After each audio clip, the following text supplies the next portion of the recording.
हिमाचल के निकाय चुनावों में बड़ा उलटफेर, हार कर भी जीत गई कांग्रेस। सीएम सुक्खू का जलवा कायम, एंटी इनकम्बेंसी के बावजूद भी बहुत कुछ बचाया। भाजपा की एकजुटता बुरी तरह हुई फेल, कांग्रेस के पक्ष में चला गया पूरा कांगड़ा। किसी सांसद के जीजा हार गए तो कहीं पत्नी जीत गई और पति हार गया, और कहीं ससुर बहू ने बाजी मार ली। हिमाचल प्रदेश में बीते कल 47 नगर निकायों के लिए वोट डाले गए और शाम होते होते इन सभी निकायों में नतीजों का ऐलान भी कर दिया गया। और इस रिजल्ट की एक बात जिसने सभी को सबसे ज्यादा चौंकाया वो ये रही कि कांग्रेस पार्टी ने एंटी इनकम्बेंसी के बावजूद भी उम्मीद से परे जाकर बेहद ही मजबूत प्रदर्शन किया। क्योंकि चुनाव से पहले माहौल क्या बनाया जा रहा था कि सुक्खू सरकार पूरी तरह बैकफुट पर है, कर्मचारी नाराज हैं, महंगाई का मुद्दा है, एचआरटीसी से लेकर ओपीएस तक बहस चल रही है, पानी, बिजली, टैक्स, हर चीज पर सरकार घिरी हुई थी और ऊपर से भाजपा पूरी ताकत के साथ मैदान में उतरी थी। भाजपा ने इस बार अधिकृत उम्मीदवार उतारे, पूरी रणनीति बनाई, बड़े नेताओं को मैदान में उतारा और ये संदेश देने की कोशिश की कि ये चुनाव 2027 का सेमीफाइनल है। लेकिन नतीजे आए तो तस्वीर उतनी आसान नहीं निकली जितनी दिखाई जा रही थी। क्योंकि अगर सिर्फ आंकड़ों की भाषा में देखें तो भाजपा जरूर कई निकायों में आगे दिखाई देती है, लेकिन राजनीति में सिर्फ नंबर नहीं चलते, नैरेटिव भी चलता है और इस बार कांग्रेस नैरेटिव बचाने में कामयाब रही। अब जरा इस पूरे चुनाव को समझिए। सबसे पहले बात कांगड़ा की।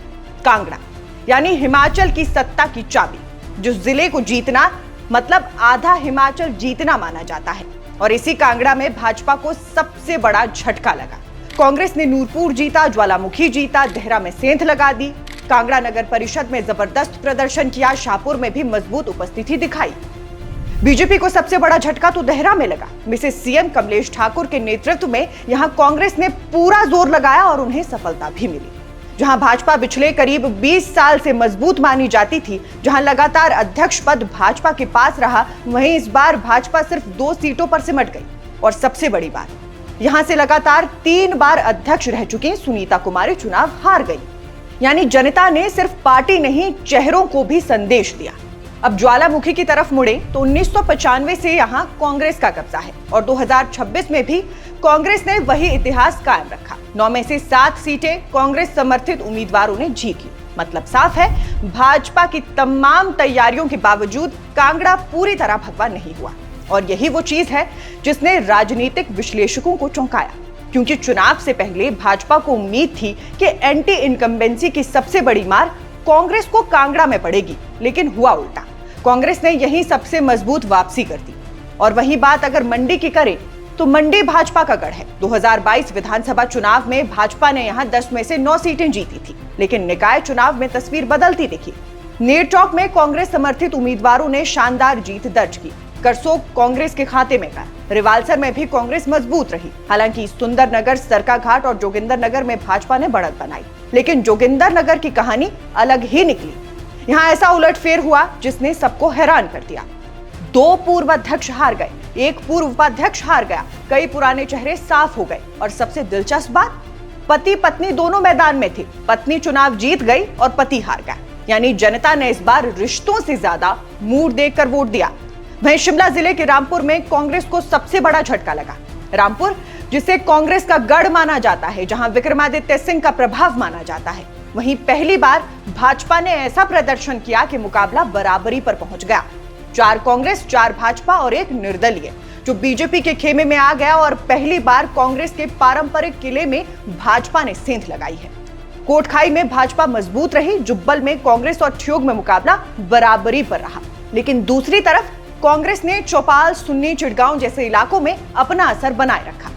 अब ऊना जिले पर आए तो ये जिला इसलिए भी महत्वपूर्ण था क्योंकि ये डिप्टी सीएम मुकेश अग्निहोत्री का इलाका माना जाता है और यहाँ भाजपा ने बड़ा प्रदर्शन किया। संतोषगढ़, महतपुर, गगरेट, टाहलीवाल 4 निकाय भाजपा के खाते में गए। और टाहलीवाल की जीत तो भाजपा ने खास तौर पर हाईलाइट की क्योंकि ये डिप्टी सीएम के प्रभाव वाले क्षेत्र में आता है।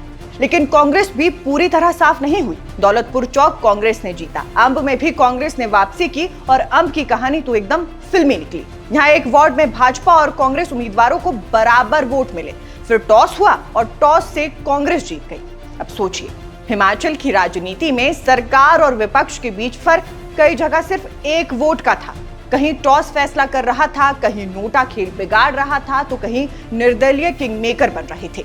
यही वजह है कि ये चुनाव सिर्फ जीत हार का नहीं, जनता के मूड का चुनाव बन गया। वहीं जिला कुल्लू के मनाली में भाजपा ने क्लीन स्वीप कर दिया। 7 की 7 सीटें भाजपा समर्थित उम्मीदवार जीत गए। कांग्रेस खाता तक नहीं खोल पाई। ये कांग्रेस विधायक भुवनेश्वर गौड़ के लिए बड़ा झटका माना जा रहा है। लेकिन दूसरी तरफ बंजार और निरमंड कांग्रेस के खाते में गए। कुल्लू नगर परिषद में निर्दलीय सबसे बड़े खिलाड़ी बनकर उभरे। यहाँ कांग्रेस से पूर्व सीपीएस और विधायक सुंदर सिंह ठाकुर को अपने ही आंगन में हार का सामना करना पड़ा। वहीं सिरमौर जिला के नाहन में भाजपा ने जीत की हैट्रिक लगा दी। 13 में से 7 सीटें भाजपा समर्थित उम्मीदवारों ने जीत ली। लेकिन यहाँ भी कहानी में ट्विस्ट था। भाजपा सांसद सुरेश कश्यप के जीजा संजय पुंडीर चुनाव हार गए। यानी भाजपा जीत गई, लेकिन उसके बड़े चेहरे हार गए। उधर राजगढ़ में कांग्रेस ने 7 में से 5 सीटें जीत ली। पांवटा साहिब में भी कांग्रेस ने मजबूत प्रदर्शन किया। अब अगर पूरे हिमाचल की तस्वीर देखें तो साफ दिखता है कि जनता ने किसी एक पार्टी को पूरी तरह सिर पर नहीं बैठाया। कई जगह भाजपा को बढ़त जरूर मिली, लेकिन कांग्रेस को पूरी तरह खारिज भी नहीं किया गया। और यही इस चुनाव का सबसे बड़ा संदेश है, क्योंकि अगर जनता पूरी तरह नाराज होती तो कांग्रेस का वही हाल होता जो कई राज्यों में सत्ता विरोधी लहर में हो जाता है। लेकिन यहाँ ऐसा नहीं हुआ, बल्कि कांग्रेस ने अपने कई गढ़ बचाए। कांगड़ा में शानदार प्रदर्शन किया, मंडी में लड़ाई लड़ी, शिमला में जमीन नहीं छोड़ी और कई जगह निर्दलियों के सहारे सत्ता की तस्वीर उलझा दी। यानी भाजपा जिस वन साइडेड वेव की उम्मीद कर रही थी वो दिखाई नहीं दी। और यही वजह है कि कई सीनियर पत्रकार भी कह रहे हैं कि बराबरी की इस लड़ाई में भाजपा उतनी बड़ी जीत हासिल नहीं कर पाई जितनी उसे करनी चाहिए थी, क्योंकि विपक्ष में बैठी भाजपा के पास इस चुनाव में मुद्दे भी थे, माहौल भी था और आक्रामकता भी थी। लेकिन इसके बावजूद कांग्रेस मुकाबले में बनी रही। अब यहाँ एक और बड़ी बात समझिए, कांग्रेस ने इस बार कई जगह अधिकृत उम्मीदवार तक नहीं उतारे। यानी पार्टी ने खुलकर सिंबल पर चुनाव नहीं लड़ा। इसके बावजूद लोग कांग्रेस समर्थित उम्मीदवारों के साथ गए।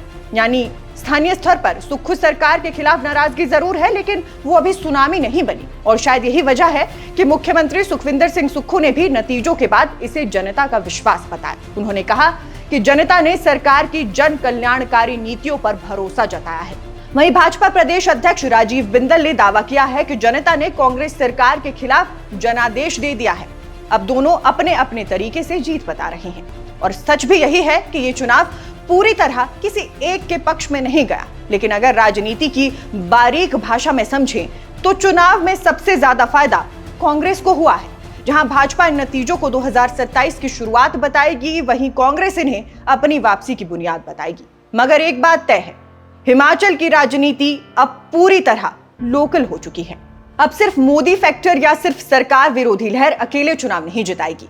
अब हर शहर, हर निकाय, हर वार्ड अपने हिसाब से वोट डाल रहा है। कहीं लोग चेहरा बदल रहे हैं, कहीं पुरानों को हटा रहे हैं, कहीं निर्दलियों को आगे ला रहे हैं, तो कहीं आखिरी वोट तक मुकाबला पहुंच रहा है।